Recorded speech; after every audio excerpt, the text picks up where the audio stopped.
नमस्कार दोस्तों, सुलेख कहानियाँ में आपका बहुत बहुत स्वागत है। आज प्रस्तुत है मुंशी प्रेमचंद जी की लिखी हुई कहानी कौशल। पंडित बालकराम शास्त्री की धर्मपत्नी माया को बहुत दिनों से एक हार की लालसा थी और वो सैकड़ों ही बार पंडित जी से उसके लिए आग्रह कर चुकी थी, किंतु पंडित जी हीला हवाला करते रहते थे। ये तो साफ साफ ना कहते थे कि मेरे पास रुपए नहीं हैं। इससे उनके पराक्रम में बट्टा लगता था। तर्कनाओं की शरण लिया करते थे।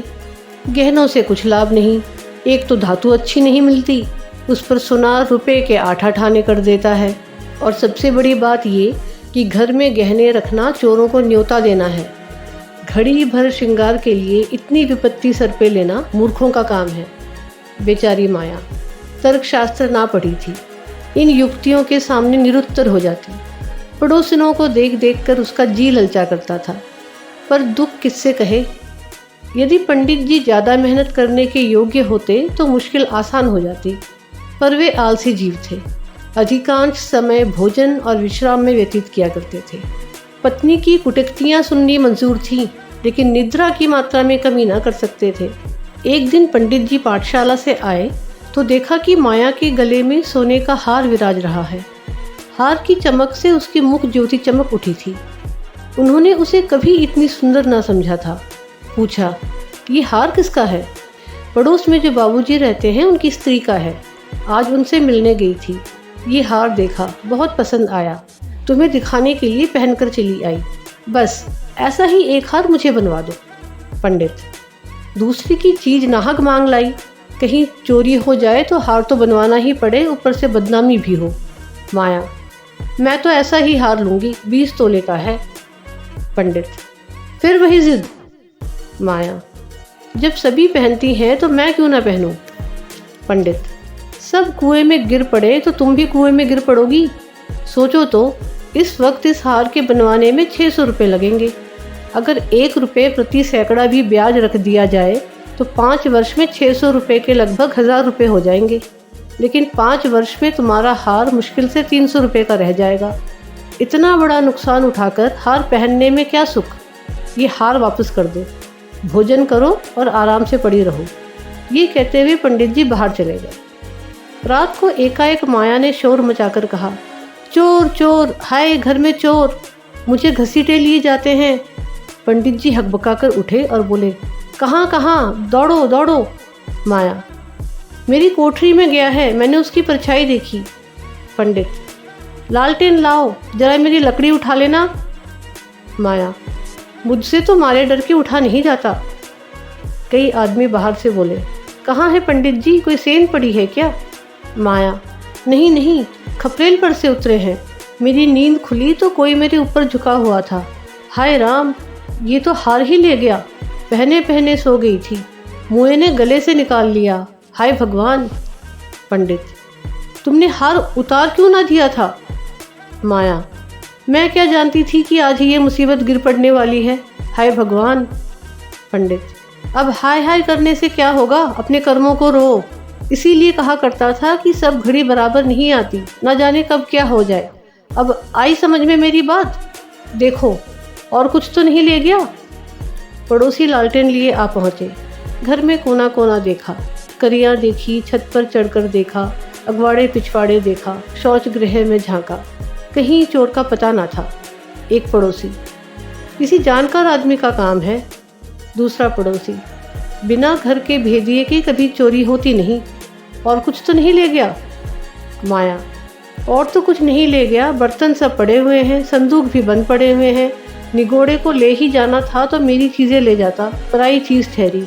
भगवान, उन्हें कौन मुँह दिखाऊंगी? पंडित, अब गहने का मज़ा मिल गया ना? माया, हाय भगवान, ये अपजस बदा था।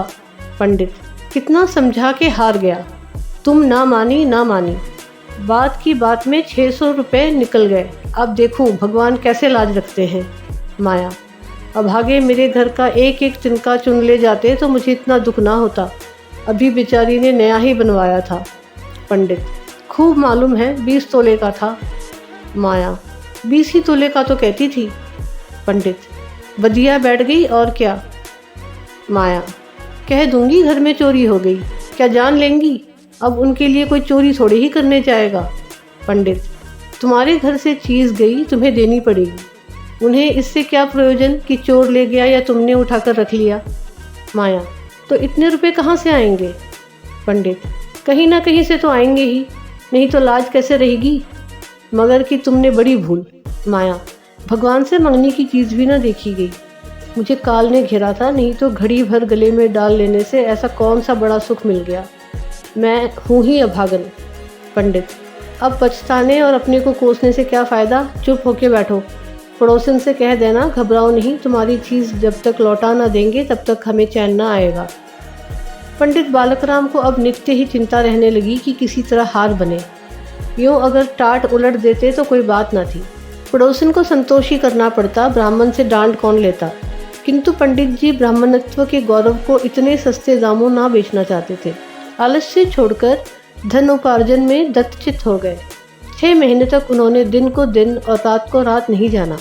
दोपहर को सोना छोड़ दिया, रात को भी बहुत देर तक जागते। पहले केवल एक पाठशाला में पढ़ाया करते थे। इसके सिवा वो ब्राह्मण के लिए खुले हुए 101 व्यवसायों में वो सभी को निंदनीय समझते थे। पर अब पाठशाला से आकर संध्या समय एक जगह भागवत की कथा कहने जाते। वहाँ से लौटकर 11-12 बजे रात तक जन्म कुंडलियाँ, वर्षफल आदि बनाया करते। प्रातःकाल मंदिर में दुर्गा जी का पाठ करते। माया पंडित जी का अध्यवसाय देख देख कर कभी कभी पछताती कि कहाँ से कहाँ मैंने ये विपत्ति सर पर ली। कहीं बीमार पड़ जाएं तो लेने के देने पड़ जाएं। उनका शरीर क्षीण होते देखकर उसे अब चिंता व्यथित करने लगी। यहाँ तक कि 5 महीने गुजर गए। एक दिन संध्या के समय वो दिया बत्ती करने जा रही थी कि पंडित जी आए। जेब से पुड़िया निकालकर उसके सामने फेंक दी और बोले, लो, आज तुम्हारे ऋण से मुक्त हो गया। माया ने पुड़िया खोली तो उसमें सोने का हार था। उसकी चमक दमक, उसकी सुंदर बनावट देखकर उसके अंतस्थल में गुदगुदी सी होने लगी। मुख पर आनंद की आभा दौड़ गई। उसने कातर नेत्रों से देखकर पूछा, खुश होकर दे रहे हो या नाराज होकर। पंडित, इससे क्या मतलब, ऋण तो चुकाना ही पड़ेगा, चाहे खुशी से या नाखुशी से। माया, ये ऋण नहीं है। पंडित, और क्या है, बदला सही। माया, बदला भी नहीं है। पंडित, फिर क्या है। माया, तुम्हारी निशानी। पंडित, तो क्या ऋण के लिए कोई दूसरा हार बनवाना पड़ेगा। माया, नहीं नहीं, वो हार चोरी नहीं हो गया था, मैंने झूठ मूठ शोर मचाया था। पंडित, सच। माया, हाँ सच कहती हूँ। पंडित, मेरी कसम। माया, तुम्हारे चरण छूकर कहती हूँ। पंडित, तो तुमने मुझसे कौशल किया था। माया, हाँ। पंडित, तुम्हें मालूम है तुम्हारे कौशल का मुझे क्या मूल्य देना पड़ा। माया, क्या 600 रुपये से ऊपर। पंडित, बहुत ऊपर। इसके लिए मुझे अपने आत्म स्वतंत्रता का बलिदान करना पड़ा। उम्मीद है आपको ये कहानी पसंद आई। ऐसी ही और कहानियाँ सुनने के लिए चैनल को सब्सक्राइब ज़रूर करें। धन्यवाद।